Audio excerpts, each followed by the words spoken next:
Tem bola rolando para o esporte. Alô, alô, Antônio Gabriel. Um abraço pra você, Edinaldo. Abraço pra quem tá ligado com a gente aqui na Rádio Jornal, nesse Bola Rolando. Dia muito cheio nos bastidores do esporte, daqueles dias que o setorista não larga o celular pra momento nenhum, desde ontem, na verdade, com muitas movimentações. Mas antes da gente falar de mercado, perdão, falar um pouco sobre o jogo de ontem, né? Uma partida que acabou sendo muito enfadonha, um jogo ruim, mas que foi mais um jogo do Sub-20, né, Ed? E eu tenho particularmente uma certa cautela na hora que eu avalio situações como essas, de jovens garotos que estão vendo a primeira oportunidade profissional, porque tem muita coisa que interfere, né? A pressão, é um jogo que é diferente, os meninos que não são matreiros, não são experientes, ainda estão se formando como atletas, como seres humanos, mas pelo menos demonstraram coração, né?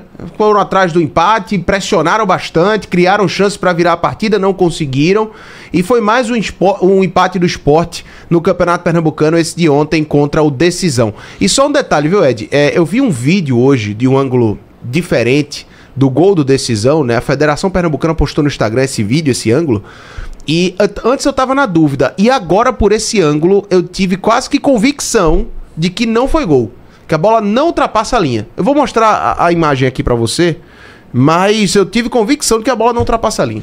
Eu fiquei com essa impressão também. Esse gol polêmico desde ontem, e tá sendo muito comentado até agora, e não poderia ser diferente. Olha aqui, tô passando pra você agora. Tá vendo a bola aqui no pé da trave? Sim. Total impressão de que a bola não passou, que não foi gol. Cadê Só a que bola? aí, Cadê a a bola bola? tá aqui, ó. Aqui no pezinho da trave, ó. Tá vendo? Ah, tá. Pronto. Só que aí o João Henrique, o auxiliar número 2, eu vi claramente o lance. A Débora viu o lance, olhou pro auxiliar, o auxiliar já tava subindo pro meio campo. E aí ela foi pra uma marcação do auxiliar. Agora, com o ângulo de câmera fornecido pela transmissão, para quem estava fazendo a transmissão, a gente fica com dúvida. Tem a tendência de achar que a bola não entrou, mas fica com dúvida. E isso, minha gente, tem a ver com o quê? Com a falta do VAR. Eu consigo não entendendo como é que essas entidades, federações, CBF e clubes insistem em fazer economia de palito, porque o que se gasta no futebol, para lembrar o que se gasta no investimento de um VAR, para que ele aconteça durante toda a competição, é economia de palito, gente. Basta a gente ver o volume de dinheiro que se gasta dentro do futebol, principalmente com contratação. Se você for ver o que poderia se gastar com o VAR do princípio da competição até o fim, é economia de palito. E o VAR, nós sabemos que ele oferece mais tecnologia, mais ângulos de câmera, que aí a gente teria como tirar essas dúvidas. Mas não, a gente começa uma competição, seja Campeonato Pernambucano, seja a Copa do Nordeste, seja a Copa do Brasil, você só vai ter o VAR nas outras fases. Tem que acabar com isso, tem que regularizar essa situação, colocando o VAR durante a competição toda, para que a gente tenha mais opção de análise. É verdade que a tendência já, no que mostrou a transmissão, já nos dizia que a bola teria quicado fora e não dentro do gol.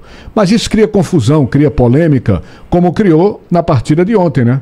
Exato. Como criou na partida de ontem. Houve muita contestação, reclamação dos jogadores do Sport no momento do lance.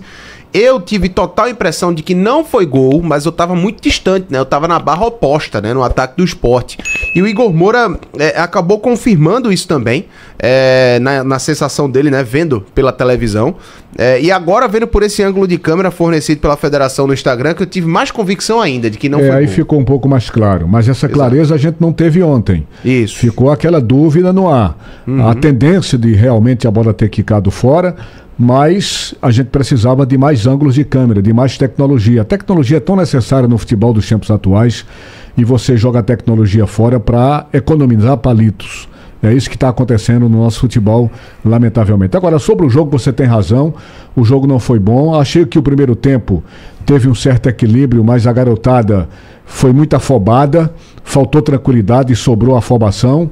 E achei que o time do Decisão, Antônio, principalmente no primeiro tempo, demorou a tomar a iniciativa do jogo, esperou muito o Sport, usou muito o contra-ataque e terminou não sendo eficiente no contra-ataque. Acho até que a gente escolhe ali talvez uns 2 lances primordiais no primeiro tempo, aquele do Enzo Wagner, pelo time do Sport, e um do próprio Henrique, né, numa jogada individual. Tirando isso, no primeiro tempo a gente não teve muita coisa, a coisa melhorou um pouquinho no segundo tempo, né? Não teve muita coisa não, viu, Ed? Mas o empate, né? O Sport é o segundo empate por 1-1 em 2 jogos do Sport no Pernambucano com o Sub-20. Ele consegue 2 pontos em 6 disputados. Exatamente. E aí na coletiva, eu questionei o técnico César Lucena a respeito do parâmetro de avaliação, né? Até que ponto se avalia, se critica, se cobra, sabendo que são atletas jovens, que ainda estão vivendo, se formando como jogadores de futebol. Vamos conferir a resposta dele, que foi bem interessante. Olha, eu vou te fazer uma pergunta, vou te devolver a pergunta. Com quanto tempo você ficou tranquilo para fazer suas perguntas? Demorou. Você acha que jogar ali dentro com 9 mil pessoas te cobrando é fácil? Vai tirar o peso? Então os garotos, a gente tem passado isso para eles. Ó, é o começo, tira o peso, joga livre, joga leve, vocês têm capacidade, vocês têm qualidade. Mas é claro que é um ser humano. Ali quando entra ali dentro, vê 9 mil pessoas, vê 10 mil, vê a torcida cobrando, não é fácil. Eu acho que todos vocês aqui passaram por esse processo de amadurecimento. E quantas vezes você fez perguntas que, né, errou e você continuou, errou, continuou, errou, e aí hoje você faz perguntas com mais tranquilidade, né? Faz perguntas com mais clareza. É a mesma coisa para um jogador, para um atleta. São jogadores jovens que têm qualidade e que, à medida que eles forem jogando, eles vão ganhando experiência e vão tendo mais tranquilidade. A gente procura passar por essa tranquilidade, claro, também cobrando. A cobrança nós trabalhamos com alto rendimento, então a gente tem que cobrar, mas a gente está entendendo que tem que cobrar de uma forma que não deixe eles nervosos e que eles possam entender que a cobrança é para o crescimento e não para colocar eles para baixo. Tá, então, César Lucena. Ed, vamos então para as notícias do dia. Muitas de bastidores e de mercado. Primeiro, confirmada aquela notícia que a gente vinha colocando e colocando desde a semana passada e colocamos ontem também no pré-jogo de Sport Decisão. Luciano Castan rescindiu o contrato com o Sport, não é mais jogador do Leão e vai assinar em definitivo com o Criciúma. O Sport confirmou essa notícia no dia de hoje, colocando a saída do Luciano Castan do clube. Lucas Lima, contrato rescindido com o Santos, finalmente, depois de um longo período, né, um vai e vem danado. A rescisão foi publicada no BID. Lucas Lima é um jogador livre no mercado e o Sport acabou de publicar no Twitter um videozinho já para chamar a atenção do torcedor e que deve seguir. O próximo vídeo deve ser justamente confirmando a permanência do Lucas Lima, assinando um contrato de 2 anos com o clube, diretamente com o Sport Clube do Recife. Então o Lucas Lima será jogador do Sport. Johan, meia do Internacional. Confirmado? Praticamente certo, Ed, pela informação que a gente teve. Ontem a gente colocou que o Vitor Gabriel poderia ser envolvido na negociação, você lembra disso? E, de fato, isso deve acontecer. Ele permanece no Inter, Ele vai ficar no Internacional e o Inter vai liberar o Johan para o Sport até o final desse ano de 2025. Então houve uma renovação do empréstimo do Vitor Gabriel, que vai seguir no Inter, desejo do próprio Clube Gaúcho, e o Johan vem para o Sport Clube do Recife. Lembra da situação do Matheus Alexandre, que a gente já vinha colocando desde a semana passada também? Confirmadíssimo. Confirmado também, o Sport confirmou. Confirmou os valores também? Quem confirmou os valores foi o Cuiabá. O Cuiabá confirmou a saída do Matheus Alexandre e confirmou os valores que a gente já vinha colocando também, né? $1,5 milhão por 70% dos direitos de jogador. Isso dá mais ou menos... 9 milhões e 200 mil reais.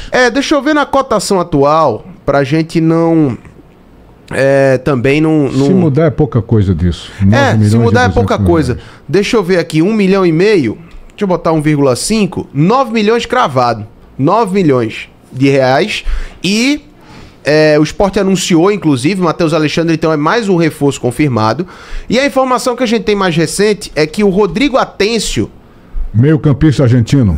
Meio atacante argentino, muito próximo de acerto, tá, Ed? Quem colocou essa notícia... Naquele valor também, $2 milhões?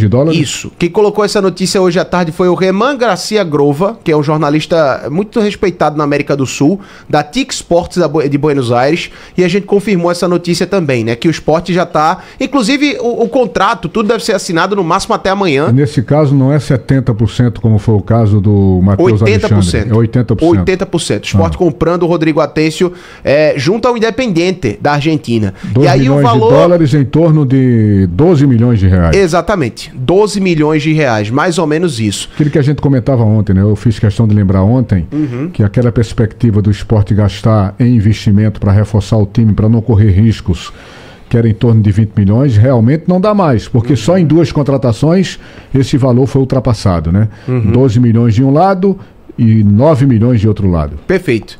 Então, o Rodrigo Atencio deve acertar com o Sport, de fato, esses últimos detalhes da contratação de hoje para amanhã. Segundo a imprensa argentina, 2 milhões de dólares, 12 milhões de reais.